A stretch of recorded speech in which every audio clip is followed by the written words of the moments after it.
আসসালামু আলাইকুম, আপনারা সবাই কেমন আছেন? আজকে আমি সবজি খিচুড়ি তৈরি করব। এজন্য সিম কেটে নিলাম।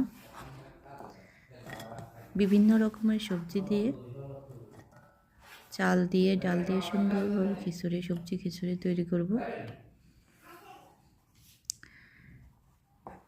এখন বেগুন কেটে নিলাম, বেগুনও দিব একটা।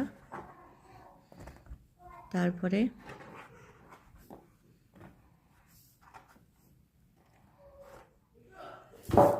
বিভিন্ন রকমের সবজি দিয়ে খিচুড়ি আসলে মজা লাগে। পাতলা খিচুড়ি।